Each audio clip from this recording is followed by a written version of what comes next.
Hi, Lou here to talk about an important but rarely discussed aspect of games, their flexibility. Now, what do I mean by this? Primarily, I mean how easily can they be played to different lengths than the standard length, and how easily can they be played by differing numbers of players. Now, single-player video games mostly have a save game feature, so you can always stop and continue later, though you've not reached the end, the climax, the closure of the whole game. But online games involving other people can't be saved. You have to play all the way through. And many online games don't provide for an ending at some point before the end. And that's true of computer games in general. I'm more interested here in tabletop games, where some have to be played through to a defined end, but others work as partial plays. I hope it's obvious that flexibility is desirable, though not required in a design. The more flexibility, the broader the potential market, and the more value you provide for your customer. So, game length. Now, in many race games, we can stop before the end and go by who's ahead. This happens in big car races where there's a rain occurs after the race is halfway through or more, and they stop the race and whoever is ahead at that point wins. Britannia, Risk, and many other war games have to go all the way to the end in a contrast. Many point accumulation games allow for stopping partway through. Usually these are symmetric games where everybody is earning points at the same rate. This won't work with Britannia, though it's a point game, because the 4 different colors accumulate points at differing rates, because it's asymmetric. Also, if you're stopping partway through and there are strategies being followed, then cutting the game short is going to thwart some of the players.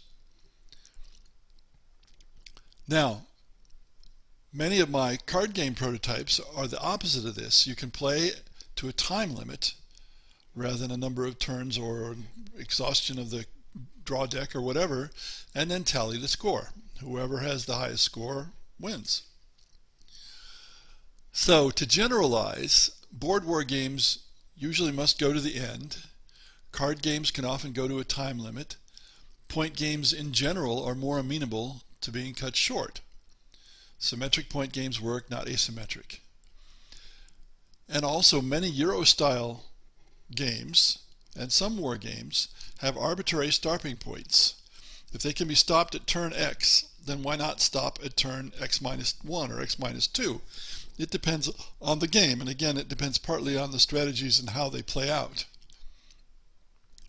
But one of the primary techniques that has been developed in Euro-style games for making the game shorter is simply to have it end at an arbitrary point of X number of turns. And if that's true, then we can consider playing fewer or more, even more turns. Now, number of players. Can the game be played by varying numbers and still work well? That last clause is very important. You can have a game that says it's for X number of players or 2 to 7 or whatever, but it won't work very well for the extremes. It might lose its character, or it might be a much weaker game. For example, playing a game for more than 2 players with only 2 players is often not very interesting. Certainly games like Diplomacy, Risk, and Britannia, and also many Euro games. They aren't interesting even though the rules allow for that particular way of playing. So a flexible game not only has rules that allow for it, but the game itself still has the character that it has when it's played by the ideal number of players. On the other hand, games designed for 2 players are not going to work very well or at all for more than 2. Think about chess or strategio-style games. Playing those games for more than 2 players is almost certainly dominated by turtling. In other words, a player sits back and lets the other players fight and kill each other off. You have to design a game for more than 2 that is a conflict game to discourage turtling and to encourage activity. But when you design a two-player game, you don't have to design it that way because it's going to happen that way anyway. There's only one opponent. Now, in my case, one of my prototypes called Star Princess was originally for two, and it was tested that way, had lots of interesting scenarios. But then a new test group got hold of it, and they insisted on playing with 4 or 5. That resulted in a much longer game with player elimination, which is undesirable, and I've been trying to shorten it in various ways and avoid the player elimination.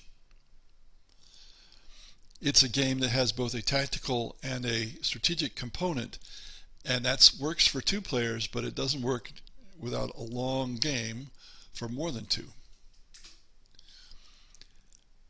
Now, there's another and less important aspect of flexibility, and that's, can players join the game after it's already started? This is pretty rare. I have some games where it's practical, but they are symmetrical point games where the points are acquired fairly slowly, and they can also be played to a time limit. Why slowly? It's so that someone joining late has some chance of winning. That is, the other players won't have built up a big lead. This is very rare in a geographical board game, such as a war game, I'd say. It might be more practical where the board is only a status tracker. And how about the oddball case, where a game lets you come back into the game as a new or different force when your old one is eliminated or nearly so? Of course, I think in terms of war games, and it's possible that this will happen in other games, but in non-war games, players tend not to be eliminated or nearly eliminated. In my game Germania, which is going to be published in the United Kingdom, is about Germanic tribes surviving and possibly prospering after the fall of the Roman Empire. Much of the danger comes from non-Germanic invaders who are controlled temporarily by one or another player. If a player's tribe falters, he or she can take over one of the invader factions. Now, I've seen a player do that 3 times in one game. They played a lot longer than the game was intended for because they were having a good time. Now, did he win? No. But he had a good time because he likes to cause mayhem and attack a lot.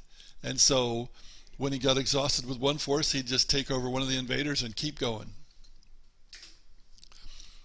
So we have 3 major aspects of flexibility. We have variable length, variable number of players, and players joining after the start. These are all good things, I think, and when you design a game, you can think about them even though they're not required.